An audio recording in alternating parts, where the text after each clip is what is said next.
எல்லா பண்டைய நாகரிகங்களுக்கும் பல பாரம்பரிய பரிணாமங்கள் உண்டு. ஆனால் இவற்றையெல்லாம் தாண்டி தனித்துவம் மிக்கது கிரேக்க நாகரிகம். சீனாவுக்கு பெருஞ்சுவர், எகிப்துக்கு பிரமிடுகள் மற்றும் மம்மிகள், ரோமாபுரிக்கு வீரம், கிரேக்கத்துக்கு ஒலிம்பிக்ஸ் போட்டிகள், கல்வி, அறிவு, சாக்ரட்டிஸ், பிளேட்டோ, அரிஸ்டாட்டில் போன்ற தத்துவ மேதைகள் என்று அல்ல அல்ல குறையாமல் பெருமைகள் பொங்குகின்றன. பல்லாயிரம் ஆண்டுகள் கொடிகட்டி பறந்த கிரேக்க நாகரிகத்தில் சில முக்கிய காலகட்டங்களும் உண்டு. இதிகாசமும் வரலாறும் நிஜமும் கற்பனையும் இணைந்த கலவை அது. ஆசியா மைனர் பகுதியின் வடமேற்கு திசையில் இருக்கும் தீபகற்பம் பெலபொனீஸ். இங்கு மைசீனியன்களும் பெல்லாசியர்களும் வாழ்ந்து வந்தார்கள். கிமு 2000 வாக்கில் கிரேக்கம் என்ற மொழியை தாய்மொழியாக கொண்ட அக்கீனியர்கள் வடக்கு பகுதியிலே இருந்து கூட்டம் கூட்டமாக வந்து பெலப்பொனீசிலே குடியேறினார்கள். இவர்கள் தமது மொழி, மதம், பழக்க வழக்கம் ஆகியவற்றை மைசீனியர்களிடமும் பெல்லாசியர்களிடமும் பரப்பினார்கள். காலப்போக்கில் இந்த மண்ணின் மைந்தர்கள் முழுக்க முழுக்க அக்கீனியர்களின் கலாச்சாரத்திற்கு மாறிப்போனார்கள். 3 தரப்பினரும் இணைந்த மைசீனிய நாகரிகம் அப்பொழுது உருவாயிற்று. கிமு 1100 பெலப்பொனீசின் மீது வடக்கிலிருந்து டோரியன்ஸ் என்னும் இனத்தவர்கள் படையெடுத்து வந்தபோது அவர்களுக்கும் உள்ளூர் மக்களுக்கும் இடையே கடும் போர் நடந்தது. போரிலே அக்கீனியர்கள் முக்கிய பங்கு வகித்தாலும் போர் முடிந்தபோது டோரியர்களுக்கு மாபெரும் வெற்றி. நாட்டை கைப்பற்றிய டோரியர்கள் அக்கீனியர்களை கொடுமைகளுக்கு உள்ளாக்கினார்கள். அக்கீனியர்கள் பெலப்பொனீசை விட்டு வெளியேறினார்கள். மத்திய தரைக்கடல் அருகே கிரீஸ் என்ற இடத்தில் தங்கள் நாட்டையும் உருவாக்கினார்கள். இங்கே பிறந்து வளர்ந்து செழித்ததுதான் கிரேக்க நாகரீகம். கிமு 490 முதல் 480க்கு இடைப்பட்ட காலகட்டத்திலே பாரசீகத்தினுடைய, அதாவது தற்போதைய ஈரான் பகுதியினர் கிரீஸ் மீது படையெடுத்தார்கள். இந்த போரிலே கிரேக்கர்கள் ஜெயித்தார்கள். ஆனால் இதற்கு பிறகு ஏதென்ஸ், ஸ்பார்ட்டா, தேப்ஸ் ஆகிய கிரேக்க நகரங்களுக்குள் உள்நாட்டு போர்களும் ஏற்பட்டன. கிரேக்கம் தளர்ச்சியடையவும் துவங்கியது. கிமு 338 மாசிடோனிய பிலிப் மன்னர் கிரீஸின் மீது படையெடுத்து வந்தார். உள்நாட்டு தகராறுகளால் பலகீனமடைந்திருந்த கிரேக்கம் பல முனைகளிலே பிலிப்பிடம் தோல்வி கண்டது. ஆனால் பிலிப் முழு வெற்றியை அடைய முடியவில்லை. அவர் தொடங்கிய பணியை அவர் மகன் முடித்து வைத்தார். கிரேக்க நாட்டை தன் சாம்ராஜ்யத்தின் கீழும் கொண்டு வந்தார். அவர் மாவீரன் அலெக்சாண்டர். ஆக இப்படி முக்கிய தடங்களை கொண்ட கிரேக்க நாகரிகத்துடைய வரலாற்றை காண்போம். வாருங்கள், வரலாற்றுக்குள் நுழையலாம். கிரேக்கத்தினுடைய நிலப்பரப்பு நாடு முழுக்க மலைகள் நிறைந்த பகுதி. ஏராளமான மலைகளும் ஒரு சில எரிமலைகளும் இருந்தன. மத்திய தரைக்கடல் அருகாமையில் இருந்ததால் எல்லா ஊர்களும் கடற்கரையிலிருந்து 90 கிலோமீட்டர் தூரத்துக்குள் தான் அமைந்திருந்தது. கிரேக்கத்திலே நூற்றுக்கணக்கான நதிகள் இருந்தன. அலியக்மோனாஸ், அகிலூஸ், பைனியோஸ், எவ்ரோஸ், மெஸ்டா ஆகியவை முக்கிய நதிகள். கிரேக்கம் என்பது தனி நாடு அல்ல, பல நாடுகள் ஒன்றாக சேர்ந்த கூட்டமைப்பு. பகுதிக்கு பகுதி வாழ்க்கை முறையிலும் பழக்க வழக்கங்களிலும் ஏராளமான வித்தியாசங்கள் இருந்தன. ஆனால் நாட்டை இணைக்கும் பொதுவான அம்சமாக கிரேக்க மொழியே இருந்தது. சாதாரணமாக நாடுகள் எப்படி இருக்கும்? ஒரு சில பெரிய நகரங்கள், ஏராளமான கிராமங்கள். ஆனால் கிரேக்கத்திலே ஒரு முக்கிய வித்தியாசம் என்ன தெரியுமா? கிரேக்க நாடு ஏராளமான நகரங்களை கொண்டதாக இருந்தது. வாழ்க்கை இந்த நகரங்களை சுற்றிதான் சுழன்றது. நகர ராஜ்யம் என்று இந்த அமைப்பை வரலாற்று அறிஞர்கள் அழைக்கிறார்கள். சிறிய குன்றுகள், அவற்றின் மீது கோட்டைகள், கோட்டையை சுற்றி மதில் சுவர், அவற்றிற்குள் கோயில், குன்றின் அடிவாரத்திலே நகரங்கள் மற்றும் கிராமங்கள். இதுதான் நகர ராஜ்யம். ஏதென்ஸ், ஸ்பார்ட்டா, கோரிந்த், மாசிடோன், தீப்ஸ் என 100க்கும் மேற்பட்ட ராஜ்யங்கள் இருந்தது. அவற்றிலே ஏதென்ஸும் ஸ்பார்ட்டாவும் முக்கியமானவையாக இருந்தன. எகிப்தினுடைய விவசாயத்தை பொறுத்த வரையில் மழை காலத்தில் நதிகளில் பெருவெள்ளம் பாய்ந்து வரும். ஏப்ரல் தொடங்கி செப்டம்பர் வரையிலான 6 மாதங்களிலே வெயில் கொளுத்தும். அச்சமயத்திலே நதிகளும் வறண்டு போய்விடும். 2 உச்சங்களும் தொட்ட பருவநிலை விவசாயத்திற்கு ஏற்றதல்ல. ஆலிவ் மட்டுமே வளர்க்க முடியும், வளர்த்தார்கள். ஆலிவ் எண்ணெய் முக்கிய தயாரிப்பு பொருளாக இருந்தது. உணவு தானியங்களிலே பார்லியும் ஒரு சில இடங்களிலே கோதுமையும் பயிரிடப்பட்டன. திராட்சை தோட்டம் இருந்ததாக சில ஆதாரங்களும் கூறுகின்றன. பெரும்பாலான வீடுகளில் ஆடுகள் வளர்த்தார்கள். இவற்றிலிருந்து பால், மாமிசம், கம்பளி, உடைகளுக்கான ரோமம் ஆகியவற்றையும் பெற்றுக்கொண்டார்கள். கோழிகள், பன்றிகள் ஆகியவையும் உணவுக்காக வளர்க்கப்பட்டது. பணக்காரர்கள் வீடுகளில் மட்டுமே குதிரைகள் இருந்தன. இவை வாழ்க்கையின் வசதிக்கான அடையாளங்கள். குடும்ப நிர்வாகம், குழந்தை வளர்ப்பு என பெண்களின் பணி 4 சுவற்றுக்குள் சுழன்றது. ஆண்களில் பெரும்பாலானவர்கள் இராணுவத்திலே பணிபுரிந்தார்கள். விவசாயம், ஆடு மேய்த்தல், மீன்பிடித்தல், இரும்பு பொருட்கள் தயாரித்தல் ஆகியவை முக்கிய தொழில்களாகவும் இருந்தது. நாகரிகத்தினுடைய பிற்காலத்திலே ஆசிரியர்கள், இசைக்கலைஞர்கள், நடிகர்கள் ஆகியவர்களும் உருவானார்கள். பலர் வியாபாரம் செய்தார்கள். நகரங்களின் மைய பகுதியிலே சந்தைகள் இருந்தன. இவற்றிற்கு அகோரா என்று பெயர். சாதாரணமாக அகோராக்களிலே உள்ளூர் சாமான்கள் தான் கிடைக்கும். ஆனால் ஏதென்ஸ் அகோராக்களில் எகிப்திய லினன், ஆப்பிரிக்க யானையின் தந்தங்கள், சிரியாவினுடைய வாசனை திரவியங்கள், ஆப்கானிஸ்தான் பேரிச்சம்பழங்கள் ஆகியவை விற்பனையாகின. சந்தைகளிலே அடிமை வியாபாரமும் உண்டு. கிமு 600 வரை பண்டமாற்று முறையில்தான் வாணிபம் நடந்தது. இதற்கு பிறகுதான் ஏதென்ஸ், ஸ்பார்ட்டா, கொரிந்தியா போன்ற ஒவ்வொரு பகுதியும் தங்கள் நாணயங்களை அறிமுகம் செய்தார்கள். ஏதென்ஸ் நாணயம்தான் பிரபலமானது. ஒவ்வொரு பகுதியும் தங்கள் நாணயங்களை மட்டுமே பயன்படுத்தினார்கள். ஒவ்வொன்றுக்கும் இடையே நாணய பரிமாற்ற விகிதம் அரசாங்கத்தால் நிர்ணயிக்கப்பட்டிருந்தது. அகோராக்களில் அரசாங்கத்தின் பல கட்டுப்பாடுகளும் இருந்தன. 3 வித அரசாங்க அதிகாரிகளும் இருந்தார்கள். ஒரு குழு பொருட்களின் தரத்தை சோதிக்கும். இன்னொரு குழு எடைகள் சரியாக இருக்கின்றனவா என்று சோதனை செய்யும். 3வது குழு வியாபாரம் நேர்மையாக நடத்தப்படுகிறதா என்று கண்காணிக்கும். நேர்மையான தொழில் பரிவர்த்தனைகள் நடைபெறுவதற்கு இது உதவியது என்பதும் குறிப்பிடத்தக்கது. கிரேக்க நாகரிகத்தின் சமூகத்திலே 4 பிரிவுகள் இருந்தன. உயர்குடியினர், நடுத்தர வர்க்கத்தினர், அடித்தட்டு மக்கள் மற்றும் அடிமைகள். உயர்குடியினர் என்பவர்கள் எந்த வேலையும் பார்க்காதவர்கள், ஏராளமான சொத்து சுகம் படைத்தவர்கள், கணக்கற்ற அடிமைகளை தங்கள் கட்டுப்பாட்டில் வைத்திருப்பவர்கள். எல்லா வேலைகளுக்கும் இவர்களால் அடிமைகளை ஏவ முடியும். ஒவ்வொரு நாளின் 24 மணி நேரத்தையும் தங்கள் விருப்பம் போல் செலவிடும் சுதந்திரம் கொண்டவர்கள். கலைகள், இலக்கியம், தத்துவம் ஆகியவற்றை வளர்க்கவும், அரசியல், நிர்வாகம் ஆகிய சமூக துறைகளிலே பணியாற்றவும் வாழ்க்கையின் தேவைகளை பூர்த்தி செய்து கொண்டு விட்ட இவர்களால் தான் முடியும் என்று கிரேக்க சமுதாயம் நம்பியது. நாட்டு சேவைக்கும் வருங்கால சமுதாயத்தை உருவாக்கவும் முக்கியமானவர்கள் என்பதால் இவர்களை சமூக ஏணியில் உயர்தட்டில் தூக்கி வைத்து மதித்தார்கள். 2வது, வியாபாரிகள், தொழிலதிபர்கள், கலைஞர்கள், கைத்தொழில் விற்பனர்கள். இவர்களெல்லாம் நடுத்தர வர்க்கத்தினர். இவர்கள் பணபலம் படைத்தவர்கள். இவர்களுக்கு ஓட்டுரிமை கிடையாது. இவர்கள் தங்களுடைய வர்க்கம் அல்லது அடித்தட்டு மக்கள் ஆகியோரோடு மட்டுமே திருமண உறவு வைத்துக் கொள்ள முடியும். உயர்குடியினரோடு திருமணம் செய்து கொள்வது சமூகத்தாலும் சட்டங்களாலும் தடுக்கப்பட்டிருந்தது. 3வது, அடிமைகளாக வாழ்க்கையை தொடங்கிய சிலர் கல்வி அறிவு பெற்றிருந்தார்கள். வியாபாரிகளாக, கலைஞர்களாக, கைத்தொழில் விற்பனர்களாக, தங்கள் எஜமானர்களின் குழந்தைகளுக்கு ஆசிரியர்களாக உருவெடுத்தார்கள். இவர்கள் சமுதாயத்திலே 3ஆம் படியிலே இருந்தார்கள். அதற்கு பின்பு இருப்பவர்கள் அடிமைகள்.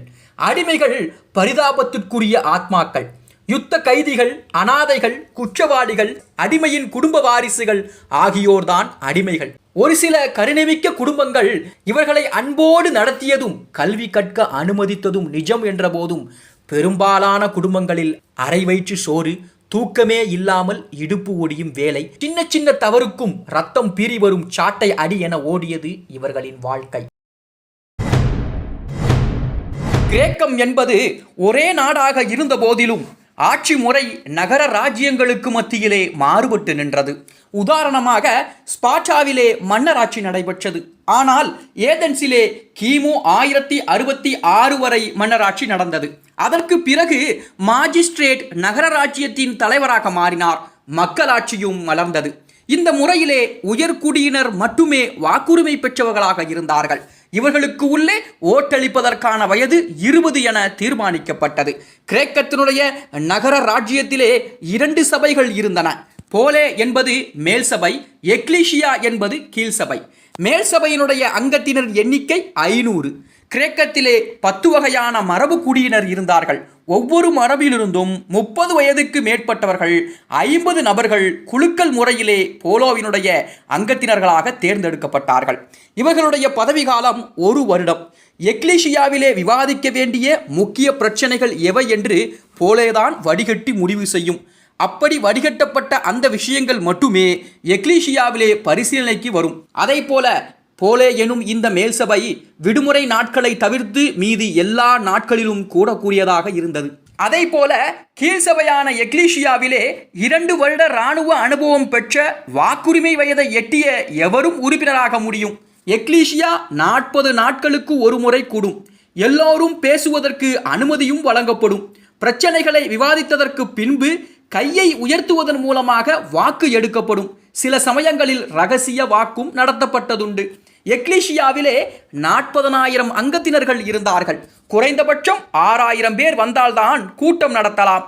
கூட்டம் குறைவாக இருந்தால் 300 அடிமைகள் கைகளிலே சிவப்பு நிறத்திலான கயிற்றை சுழற்சியபடியே நகரின் வீதிகளை வலம் வருவார்கள். யார் மேலெல்லாம் அந்த கயிறு படுகிறதோ அவர்கள் உடனே கூட்டத்திற்கு வர வேண்டும் அல்லது அபராதம் கட்ட வேண்டும். எக்லீசியாவிற்கு ஏகப்பட்ட அதிகாரங்கள் இருந்தன. அண்டை நாடுகளோடு சண்டை அல்லது சமாதானத்திற்கான முயற்சிகள், வெளிநாட்டு கொள்கை, ஏற்றுமதி இறக்குமதி போன்ற உறவுகளை மேற்படுத்துவது, நாட்டின் வரவு செலவு கணக்கை நிர்வகித்தல், இராணுவ நிர்வாகம், மக்கள் நலத்திட்டங்களை வகுத்தல் மற்றும் அதை நிறைவேற்றுதல், மதம் தொடர்பான செயல்கள், குடிமக்களின் உரிமைகளை பாதுகாத்தல், சட்டம் ஒழுங்கு நடவடிக்கைகளை மேற்கொள்வது என்று எக்லீசியாவிற்கு அதிகமான பொறுப்புகளும் இருந்தது. எக்லீசியா வருடத்திற்கு 40 நாட்கள் கூடும். கூட்டம் திறந்தவெளி மைதானத்திலேயே நடக்கும். அதிகாலையில் பூசையோடு தொடங்கும். அடுத்து மிருக பலி. கூட்டத்திலே வரி பாக்கி வைத்திருப்பவர்கள், ஒழுக்கமற்றவர்கள், குற்றவாளிகள், பெற்றோர்களை புறக்கணித்தவர்கள், யுத்தங்களிலே பங்கேற்காமல் நழுவியவர்கள் ஆகியோர்கள் பேசுவதற்கு அனுமதி அளிக்கப்பட மாட்டார்கள். பிறர் யாரு வேண்டுமானாலும் பங்கேற்று தங்களுடைய கருத்துக்களை சபைகளிலே சொல்லலாம் என்பது எக்லீசியாவினுடைய நடைமுறையாக இருந்தது. அதை போல 2 சபைகளைப் போலவே நிர்வாகத்தில் இராணுவமும் மிக முக்கியமானதாக இருந்தது. ஸ்ட்ராடகோ என்பது இராணுவ தளபதியினுடைய பதவி. ஒவ்வொரு மரபுக்கும் ஒவ்வொருவராக 10 தளபதிகள் நியமிக்கப்பட்டார்கள். தேர்தல் மூலமாக பதவியை பெற்ற இவர்களுடைய ஆட்சி காலம் 1 வருடம். இராணுவத்தினுடைய நிர்வாகம் வீரர்களுக்கு பயிற்சி வழங்குவது, தளவாடங்களை திட்டமிடுவது, ஆயுதங்களை வாங்குவது, இராணுவ கணக்கு வழக்குகளை மேற்கொள்வது, பிற நகர ராஜ்யங்களோடு பேச்சுவார்த்தை நடத்துவது போன்றவை ஸ்ட்ராடகோய்களின் கடமைகளாக இருந்தது. இராணுவத்திலே பல வகையினர் இருந்தார்கள். இவர்களுக்குள்ளே காலாட்படை, குதிரைப்படை, கடற்படை ஆகியவர்கள் செல்வந்த குடும்பங்களை சார்ந்தவர்களாக இருந்தார்கள். வில் எய்பவர்கள், ஈட்டி எறிபவர்கள், வாழ்வீச்சாளிகள் ஆகியோர் ஏழை குடும்பங்களை சார்ந்தவர்களாக இருந்தார்கள். ஆனால் போர் முனையிலே முன்னணியில் நின்று எதிரிகளை எதிர்கொண்டு மோதியவர்களிலே இந்த வறுமைகுல வாரிசுகள் தான் முன்னணியில் இருந்தார்கள் என்பதும் குறிப்பிடத்தக்கது. அதை போல நீதி பரிபாலனமும் செம்மையாக இருந்தது கிரேக்க நாகரிகத்திலே. போலீஸ் வேலைகளுக்கு அடிமைகள் மட்டுமே அமர்த்தப்பட்டார்கள். வழக்காடு மன்றங்களுக்கு குலுக்கல் முறையிலே நீதிபதிகள் தேர்ந்தெடுக்கப்பட்டார்கள். இவர்களுடைய பதவிக்காலம் 1 வருடம். யார் வேண்டுமானாலும் சாட்சிகள் இருந்தால் யார் மீதும் குற்றம் சாட்டி நீதிபதிகளின் முன்னால் கொண்டு வரலாம். அதை போல சில்லறை வழக்குகளை விசாரிக்க 30 நீதிபதிகள் அடங்கிய நடமாடும் குழுவும் இருந்தது. குற்றம் சாட்டப்பட்டவரே தனக்காக வாதாட முடியும். இன்னொரு ஆச்சரியம், விசாரணை முடிந்ததற்கு பின்பு குற்றவாளியே தனக்கு என்ன தண்டனை என்பதையும் தீர்மானிக்கலாம். இந்த மரபு நேர்மையோடு கடைபிடிக்கப்பட்டது என்பதும் மிகவும் ஆச்சரியமான ஒன்று. அபராதம், வாக்குரிமை பறிக்கப்படுவது, சூடு போடுவது, கசையடி கொடுப்பது, சொத்துக்களை பறிமுதல் செய்வது போன்றவை சாதாரணமாக அளிக்கப்பட்ட தண்டனைகள். கொடூரமான சில குற்றங்களுக்கு மரண தண்டனையும் வழங்கப்பட்டது என்பதும் குறிப்பிடத்தக்கது. கிரேக்க ஆட்சியாளர்களின் நிர்வாக திறமைக்கு உச்சகட்ட உதாரணம் ஒலிம்பிக் போட்டிகள். நாட்டின் பல்வேறு நகர ராஜ்யங்கள் தங்கள் வேறுபாடுகளை மறந்து உணர்வால் இணைய பாலம் வகுத்ததும் ஒலிம்பிக்ஸ் பந்தயங்கள் தான். ஒலிம்பிக்ஸ் பந்தயங்களின் ஆரம்பம் இதிகாச கதையிலிருந்து தொடங்குகிறது. கிரேக்கர்களுடைய கடவுளான ஜியஸ் சின்ன குழந்தையாக இருந்தபோது அவர் அருகே ஹெராக்லிஸ் என்னும் குட்டி தேவதையும் அவருடைய 5 தம்பிகளும் இருந்தார்கள். அப்பொழுது ஜியஸ் அழ ஆரம்பித்து விடுகிறார். வேடிக்கை காட்ட என்ன செய்யலாம் என்று ஹெராக்கிள்ஸ் யோசித்த போது தம்பிகளுக்குள் ஓட்டப்பந்தயமும் நடத்தினார். ஜெயித்தவனுக்கு என்ன பரிசு கொடுக்கலாம் என்று சிந்தித்த போது அருகிலே ஆலிவ் மரம் இருந்தது. அதன் கிளையை வளைத்து வெற்றி மாலையாகவும் சூடினார்.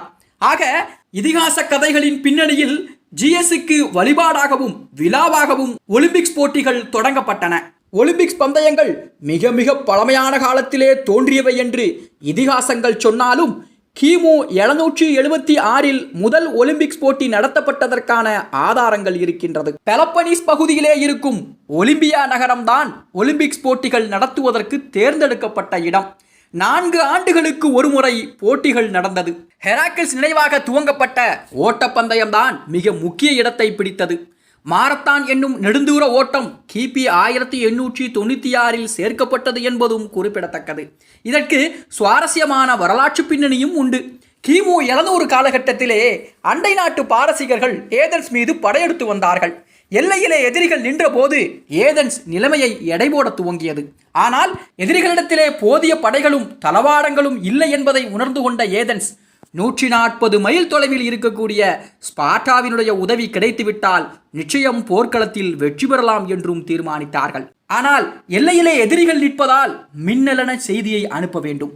குதிரை வீரனை அனுப்பலாம் என்று சிந்தித்தால் அது ஒருவேளை பாரசீக ஒற்றர்களுக்கு தெரிந்துவிடக்கூடும். காலம் தாழ்த்தாமல் அவர்கள் தாக்குதலையும் தொடங்கி விடுவார்கள். எனவே என்ன செய்யலாம் என்று யோசித்த போது ஃபைடபைட்ஸ் என்னும் போர் வீரர் உதவிக்கு வந்தார். மனதில் செய்தி, கால்களில் பலம், நெஞ்சில் உரம் மூன்றையும் தாங்கிக் கொண்டு ஓடத் துவங்கினார் ஃபைடபைட்ஸ். ஸ்பார்ட்டா அடைந்த பின்புதான் அவருடைய கால்கள் நின்றது. ஸ்பார்ட்டாவினுடைய அரசர் தன்னுடைய ஆதரவையும் அளித்தார். ஆனால் ஒரே ஒரு நிபந்தனையோடு, அமாவாசை முடிந்ததற்கு பின்புதான் ஸ்பார்ட்டாவினுடைய படைகள் புறப்படும் என்றும் கூறினார். நல்ல நாளில் கிளம்பினால்தான் வெற்றி நிச்சயம் என்று குறி சொல்பவர் சொன்னதுதான் அதற்கு காரணம். ஃபைடபைட்ஸினுடைய ஓட்டம் மறுபடியும் ஆரம்பித்தது. ஏதென்ஸுக்கு போய் சேரும் வரை நிற்காத நெடும் ஓட்டம்.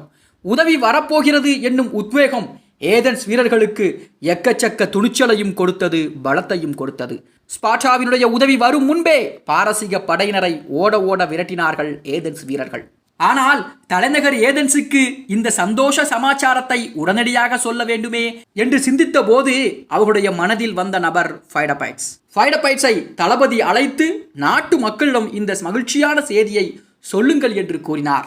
வேக புயல் ஓடத் துவங்கியது. ஏதென்ஸ் நகரின் எக்லீஷியா கூடிய மன்றத்துக்கு போனார். கொண்டாடுங்கள், நாம் ஜெயித்து விட்டோம் என்று உரக்க கூவினார். இவைதாம் ஃபைடபைட்ஸின் இறுதி வார்த்தைகள். ஆமாம், தாய்நாட்டு கடமையை முடித்த அவர் சடலமாகவும் சாய்ந்தார். மாரத்தான் போட்டி இந்த வீர திருமகனுக்கு கிரேக்க சகோதரர்களும் உலகமும் அடிக்கும் நன்றி சல்யூட். இப்படி ஓட்டப்பந்தயத்தில் துவங்கிய ஒலிம்பிக்ஸ் போட்டிகள் நீளம் தாண்டுதல், மல்யுத்தம், குத்துச்சண்டை, ஈட்டி எறிதல் போன்ற பந்தயங்களும் அரங்கேற துவங்கியது. ஒலிம்பிக்ஸ் போட்டிகள் எல்லா கிரேக்க நாகரிக ராஜ்யங்களும் உற்சாகத்தோடு பங்கேற்கும் விழா. இரு ராஜ்யங்களுக்கும் இடையே பகைமை இருந்தாலும், ஏன் போரே நடந்து கொண்டிருந்தாலும் எல்லா மோதல்களையும் நிறுத்திவிட்டு மறந்துவிட்டு ஒலிம்பிக்ஸிலே பங்கேற்பார்கள். கிரேக்க நாடு முழுக்க விழாக்கோலம் பூண்டுவிடும். மக்கள் வெள்ளம் அலையலையாக திரண்டு வரும். இது வெறும் விளையாட்டு போட்டி அல்ல, எந்த ராஜ்யம் நம்பர் 1 என்று நிரூபிக்கும் உல்லாசமான திறமை போர், தேசிய திருவிழா ஒலிம்பிக்ஸ் போட்டி. ஒலிம்பிக் போட்டிகள் 5 நாட்கள் நடைபெறும். முதல் நாளில் தொடக்க விழா. அன்று ஒவ்வொரு ராஜ்ய வீரர்களும் வண்ண வண்ண உடைகள் அணிந்து மைதானத்தில் தேர்களிலே ஊர்வலமாக வருவார்கள். அடுத்த நிகழ்ச்சி ஜிஎஸ்க்கு பூஜை, ஏராளமான பலிகள், பிறகு ஆட்டம் துவங்கும். 3ஆம் நாள் ஜிஎஸ்க்கு 100 மாடுகளை பலி கொடுப்பார்கள்.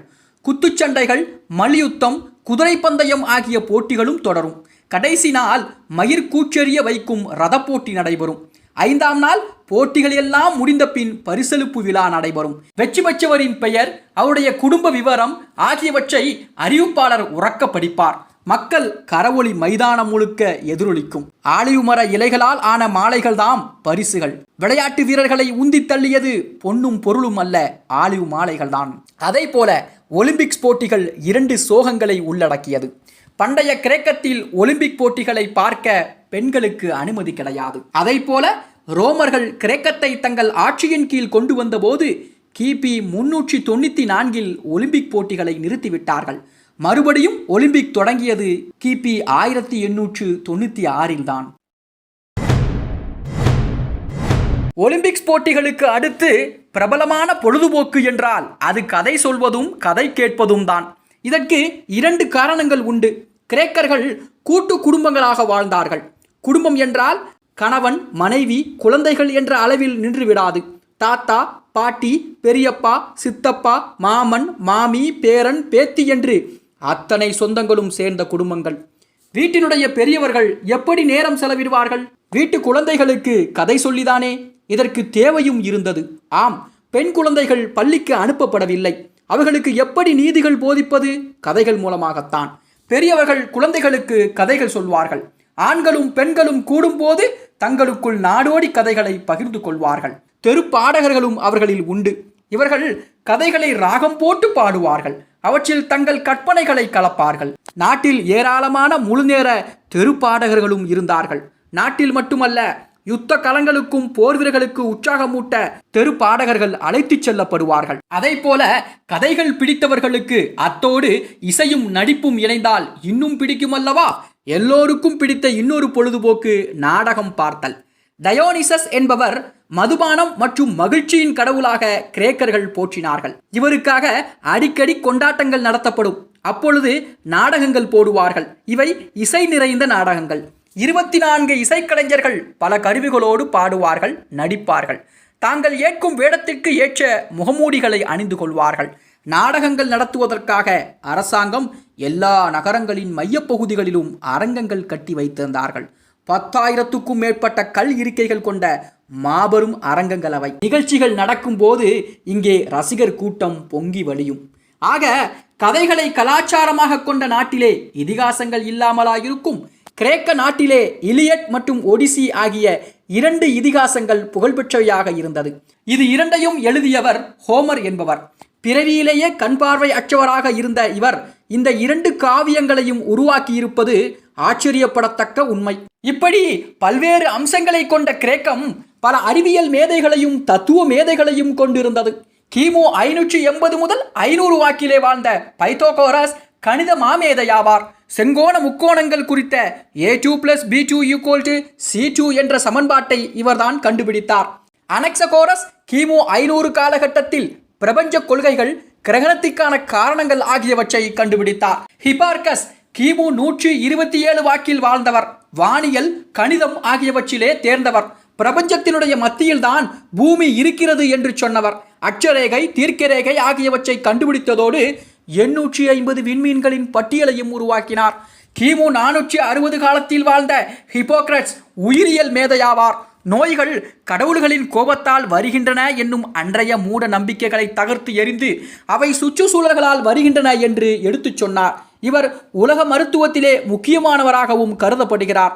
கிமு 290 காலகட்டத்திய ஆர்கிமிடிஸ் மாபெரும் கணிதவியலாளர் மற்றும் கண்டுபிடிப்பாளர். தண்ணீரை உயர்மட்டத்துக்கு கொண்டு போகும் ஸ்க்ரூ முறை இவருடைய கண்டுபிடிப்பு.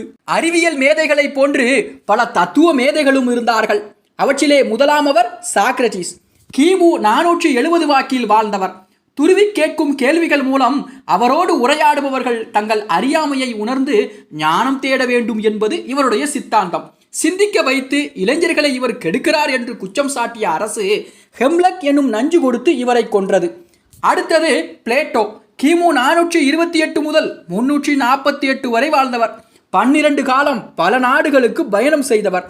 இவருடைய சிந்தனைகள் தர்க்கம், நுண்பொருளாய்வு ஆகியவற்றுடைய அடிப்படையிலே அமைந்திருந்தன. மூன்றாவது அரிஸ்டாட்டில். கிமு 384 முதல் 322 வரை வாழ்ந்தவர். பிளேட்டோவினுடைய மாணவராகவும் அலெக்சாண்டருடைய ஆசிரியராகவும் இருந்தவர்தான் அரிஸ்டாட்டில். இயற்பியல், வேதியியல், உயிரியல், விலங்கியல், உளவியல், அரசியல் கோட்பாடு, நீதிநெறி, தர்க்க சாஸ்திரம், மெய்ஞானவியல், இலக்கியம், பேச்சுக்கலை என்று சொல்லி பல துறைகளில் சகலகலா வல்லவராக இருந்தவர் அரிஸ்டாட்டில். அடுத்தது மாவீரன் அலெக்சாண்டர். கிமு 356 பிறந்த இந்த இளைஞர் தன்னுடைய வீரத்தால் அழிக்க முடியாத தடங்களை வரலாற்றிலே பதித்திருக்கிறார்.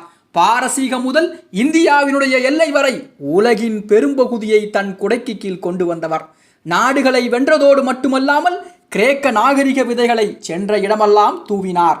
இன்று உலகம் முழுக்க கிரேக்க நாகரிகத்தின் தாக்கம் இருக்கின்றது என்று சொன்னால் அதற்கு முக்கிய காரணம் அலெக்சாண்டர். கிரேக்கர்களுடைய அன்றாட வாழ்க்கை. மலையும் மலை சார்ந்த குறிஞ்சி பிரதேசமாக நாடு இருந்ததால் தாராளமாக கிடைத்தது கற்கள். கண்ணில் எப்போதாவது பட்டவை மரங்கள். இதனால் வீடுகள் பெரும்பாலும் கருங்கல், செங்கல், சுண்ணாம்பு ஆகியவை கலந்து கட்டப்பட்டன. மரச்சாமான்கள் ஒரு சில வீடுகளில் மட்டுமே காணப்பட்டது. அகன்று விரிந்த முற்றமும் அதை சுற்றி அறைகளும் தான் பொதுவாக வீடுகளுடைய அமைப்பு. முற்றம்தான் எல்லோரும் சேர்ந்து உட்கார்ந்து சாப்பிடக்கூடிய இடம். விருந்தோம்பல் செய்யக்கூடிய இடமும் அதுவே. ஆண்ட்ரான் என்னும் பெரிய அறைகள் இருந்தது. இது ஆண்கள் மட்டுமே பயன்படுத்தும் அறை. அதை போல பெண்களுக்கென்றே தனியாக பயன்படுத்துவதற்கான அறைதான் கினைகான். வீட்டிலே விசேஷங்கள் நடக்கும்போது ஆண்கள் கூட்டம் ஆண்ட்ரானிலே கூடினால் பெண்களுடைய கூட்டம் கினைகானிலே சந்திப்பார்கள். அதை போல கிரேக்கர்கள் கலை பிரியர்கள். எல்லா வீடுகளிலும் சிற்பங்கள் இருந்தன.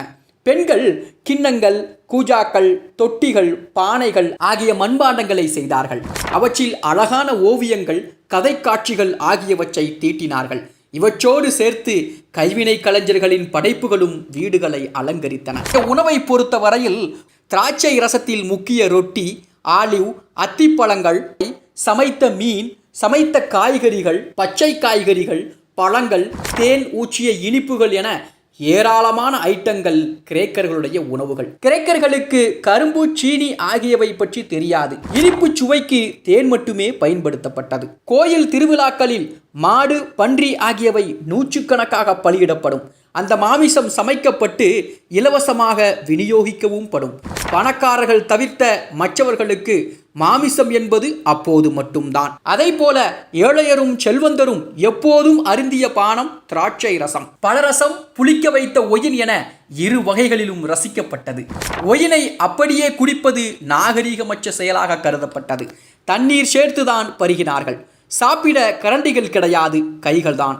கிரேக்கர்களின் உடைகளை பொறுத்த வரையில் கம்பளி, லினன் ஆகியவற்றால் ஆண்கள் மற்றும் பெண்களுக்கான உடைகள் செய்யப்பட்டன. ஆடைகளை வீட்டு பெண்களே தைத்தார்கள். செல்வந்தர்களின் வீடுகளில் அடிமைகள் தைப்பார்கள். இறுக்கமான உடைகளை அணிவது பண்பற்ற செயலாக கருதப்பட்டது. ஆண், பெண் ஆகிய இருபாலரின் உடைகளும் டியூனிக் என்று அழைக்கப்பட்டன. பெண்களின் டியூனிக் முட்டி வரை நீளமாக இருக்கும். ஆண்களின் டியூனிக் இன்னும் குட்டையாக இருக்கும். குளிர்காலங்களிலே கடினமான கம்பளி போர்வைகளை அணிவார்கள். ஆடுகளின் உடலில் இருந்து கம்பளி நூலை எடுப்பார்கள். சுடுதண்ணீரில் ஊற வைத்து எண்ணெய், பசை, அழுக்குகள் ஆகியவற்றை நீக்குவார்கள். பணக்காரர்கள் மட்டுமே கம்பளி நூலை சாயங்களில் ஊற வைத்து வண்ண வண்ண ஆடைகள் அணிந்தார்கள். ஓக் மரப்பட்டை, மர வேர்கள், செடிகளின் தண்டுகள், உலர்ந்த இலைகள் ஆகியவை சாயம் பூசும் மூலப்பொருட்கள். லினன் ஆடைகள் தயாரிப்பது இன்னும் சிரமமான காரியம். செடிகளை பிடுங்கி வர வேண்டும், தண்டு பகுதியை பிரித்து எடுக்க வேண்டும், நாரை எடுக்க வேண்டும், நாரில் ஊடுருவி இருக்கும் வித்துகளை அகற்ற வேண்டும். இப்படி பல வேலைப்பாடுகள். அதை போல வீடுகளில் தறிகள் உண்டு. கம்பளி, லினன் ஆகியவற்றின் நூலை வீட்டு பெண்கள் தறிகளில் ஆடைகளாக நெய்வார்கள். ஆண்களும் பெண்களும் காலணி அணியும் பழக்கம் இருந்தது. மிருகங்களின் தோல் இதற்கு பயன்படுத்தப்பட்டது. இறந்த மிருகங்களின் தோலை உரித்து எடுப்பார்கள். அவற்றை வெந்நீர் மற்றும் புறாக்களின் எச்சம் கலந்த சுடுநீர் ஆகியவற்றிலே ஊற போடுவார்கள். அப்போது ரோமங்கள் மற்றும் தோலில் ஒட்டியிருக்கும் மாமிச துண்டுகள் ஆகியவை போய்விடும். இந்த தோலில் எண்ணெய் போட்டு தேய்த்து மிருதுவாக்குவார்கள். பிறகு எண்ணெய் மூலிகைகள் ஆகியவற்றில் பல வாரங்களுக்கு ஊற வைப்பார்கள். காலணிகளும் பை போன்ற பொருட்களும் செய்ய இப்போது தோல் தயாராகிவிட்டது. திருமணத்தை பொறுத்த வரையில் பெண்களுக்கு 14 முதல் 18 வயதுக்குள்ளும், ஆண்களுக்கு 20களிலும் திருமணம் நடக்கும். ஆண்கள் 30 வயதில் கூட மனம் செய்து கொள்வதும் உண்டு. பெற்றோர்கள்தான் வரன் தேடுவார்கள், பேசி முடிப்பார்கள். வரதட்சணை கேட்பதும் வாங்குவதும் சாதாரணம். பெற்றோர் தேர்வு செய்த வரனைத்தான் பெண்கள் திருமணம் செய்து கொள்ள வேண்டிய கட்டாயம். தங்கள் வாழ்க்கை துணையை தீர்மானிக்கும் சுதந்திரம் ஆண்களுக்கு இருந்தது. ஆண்கள் 30 வயது வரை இராணுவ சேவை கட்டாயம் செய்ய வேண்டும். எனவே எந்த வயதில் மனம் பிடித்து கொண்டாலும் இல்லற வாழ்க்கையை 30 வயதுக்கு பிறகுதான் துவங்கினார்கள். அதை போல குழந்தைகளை பொறுத்த வரையில் ஆண் குழந்தைகள்தான் பெற்றோரின் முதல் தேர்வு. குழந்தைகள் பிறந்து 10 நாட்களுக்கு பிறகுதான் பெயர் சூட்டினார்கள். ஏனென்று சொன்னால் பெரும்பாலான குழந்தைகள் அதற்கு உள்ளாகவே அகால மரணம் அடைவதுண்டு. குழந்தைகள் நோஞ்சானாகவோ உடல் ஊனம் கொண்டவர்களாகவோ இருந்தால் அந்த குழந்தையின் மரணத்தை குழந்தையின் அப்பா முடிவு செய்வார். அடிமைகளின் கைகளில் சிசுக்கள் கொடுக்கப்பட்டு அவர்களின் மூலமாக ஏரி மற்றும் குளங்களிலே வீசி எறியப்படும். இதிலே தப்பி பிழைக்கக்கூடிய குழந்தைகள் கண்டெடுக்கப்படுவோர்களால் அடிமைகளாக்கப்படுவார்கள். பணக்கார வீட்டு பெண்கள் மட்டுமே பள்ளிகளுக்கு போனார்கள். மற்றவர்களுக்கு வீட்டில் அம்மா தரும் பயிற்சிதான். ஆண் குழந்தைகள் இதற்கு நேர் எதிர். 6 வயதானதும் கட்டாயம் பள்ளிக்கு போக வேண்டும். கல்வியோடு ஜிம்னாஸ்டிக்ஸ் பயிற்சியும் கட்டாயம். இத்தோடு ஈட்டி எறிதல், குத்துச்சண்டை ஆகியவற்றையும் பயிற்றுவிக்கப்பட்டன. ஸ்பார்ட்டா நகரத்தில் மட்டும் 7 வயதானவுடன் சிறுவர்கள் இராணுவ கூடாரங்களுக்கு போயாக வேண்டும். 30 வயது வரை கல்வியும் இராணுவ பயிற்சியும் அவர்களுக்கு அங்கே அளிக்கப்படும். பிற நகரங்களிலே 7 முதல் 18 வயது வரை பள்ளிக்கூடம், அதற்கு பின் 30 வயது வரை இராணுவ பயிற்சி. அதை போல கிரேக்கர்கள் ஏராளமான கடவுள்களையும் தேவதைகளையும் நம்பினார்கள்.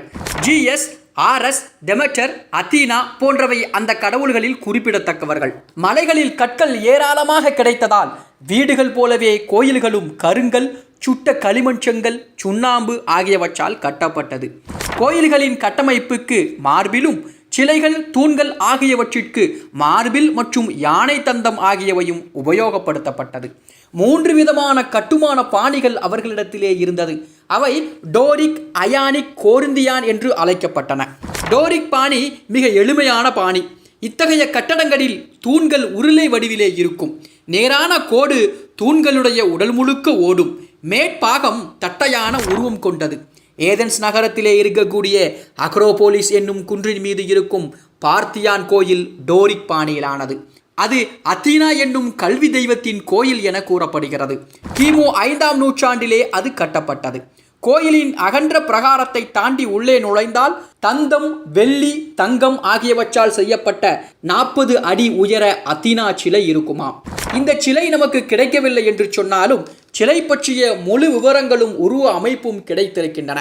பாரசீகத்தோடு நடந்த போரிலே கிடைத்த வெற்றிக்கு நன்றியாக இந்த கோயிலும் சிலையும் அமைக்கப்பட்டதாக ஆதாரங்கள் கூறுகின்றன. அதே போல அயானிக் பாணி கட்டடங்கள் டோரிக்கை விட அழகானவை, அதிக உயரமானவை, தூண்களிலே வேலைப்பாடுகள் அதிகம் கொண்டவை. பார்த்தினான் கோயிலிலிருந்து சிறிது தூரத்தில் தான் இருக்தியம் என்ற இடத்திலே இந்த அயானிக் வகை கோயில்கள் இருக்கிறது. கிமு 421 407 காலகட்டத்திலே இது கட்டப்பட்டது. 3வது கோரிந்தியான் வகை கட்டிடங்கள். இது கலை நயத்திலும் கை நுணுக்கத்திலும் அயானிக் பாணியை விட உச்சமானது. தூண்களின் உடல் பாகத்தில் பல நேர்கோடுகள் ஓடும். உச்சியிலே இலைகளும் பூக்களும் செதுக்கப்பட்டிருக்கும். இப்படி எத்தனையோ கோயில்கள் கிரேக்க கட்டடக்கலை திறமையின் உச்ச வெளிப்பாடுகளாக அமைந்திருக்கின்றன என்பதும் குறிப்பிடத்தக்கது.